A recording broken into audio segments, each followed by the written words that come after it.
Hello students, I welcome you all in today's class, and as you know that in previous video we discussed the definition of subject verb agreement. Now students, we will discuss the rules related to subject verb agreement. Okay, तो हम अपनी इस English की class में क्या discuss करने वाले हैं? Certain rules related to subject verb agreement, जो कि सब्जेक्ट वर्ब एग्रीमेंट से रिलेटेड है. So first of all beta, I want to tell you the rule related to phrase and clause. If phrase and clause is there between the subject and a verb, अगर phrase और clause किसी भी subject या उसके verb के middle में है तो it does not affect the use of the verb. ये verb के use को affect नहीं करता, क्योंकि अगर किसी भी फ्रेज और क्लोज का यूज किसी सेंटेंस में किया गया है then also the verb will be according to subject.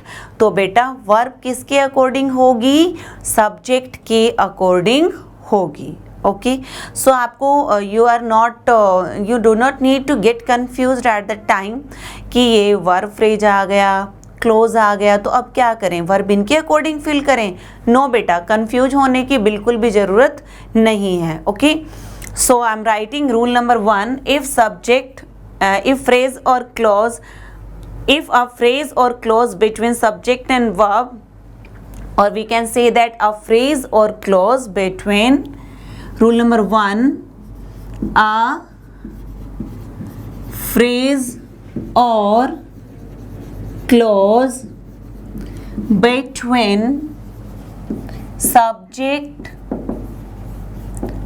and verb. A phrase or clause between subject and verb does not change the number of the subject. Does not change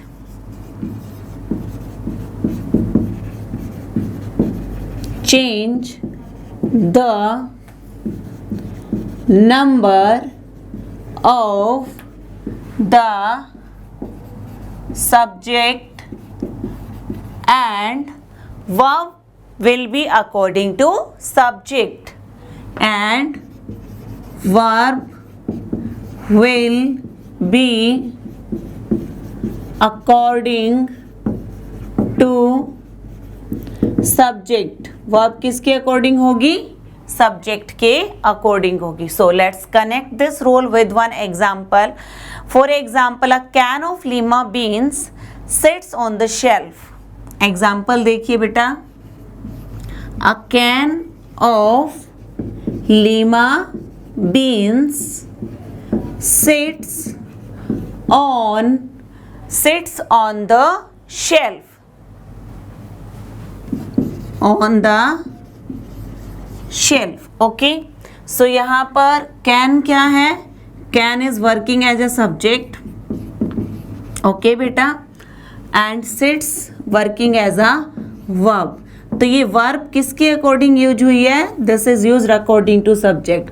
Lima bean से verb को कोई फर्क नहीं पड़ा हमने, और यहाँ पर लीमा बीन क्या है? सॉरी, ऑफ लीमा बीन्स, ये यहाँ पर बेटा प्रेपोजिशनल फ्रेज का वर्क कर रहा है. किसका वर्क कर रहा है? It is working as a prepositional phrase. Of preposition is there, lima beans working as a phrase. So we can say that यहाँ पर प्रेपोजिशनल फ्रेज का ये वर्क कर रहा है. Okay, it is working as prepositional phrase. So let's give you one more example. एक और example आपको देते हैं हम, so that make you understand better of this rule. So now the women who went to the meeting were bored. The women who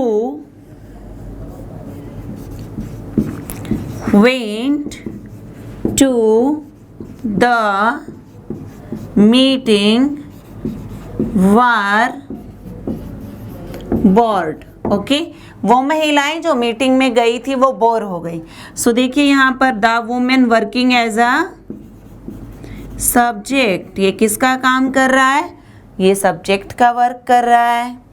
and वर यहाँ पर किसका work कर रहा है? वर्ब का वर्क कर रहा है। सो यहाँ पर वर्ब प्लूरल है क्योंकि वर्ब को किसके अकॉर्डिंग यूज किया गया है?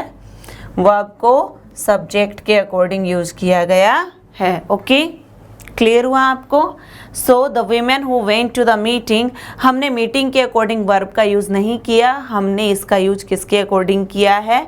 वीमेन सब्जेक्ट के अकॉर्डिंग किया है। Okay, so in our next video we will discuss further rules related to it. I hope बेटा this is clear to you. And of lima beans was the example of prepositional phrase. ये किसका example था बेटा? This was the example of prepositional phrase in this way, and this is the example again. Meeting, to the meeting is the part of a sentence, but according to that we did not use the verb, we use the verb according to women. Okay, rule number 1, a phrase or clause between subject and verb does not change the number of subject. यानी phrase और clause अगर subject और verb के बीच में आ जाते हैं तो हम बेटा क्या करेंगे? subject के according ही verb का use करेंगे। Okay, thank you students, thank you for watching this video. Thanks a lot.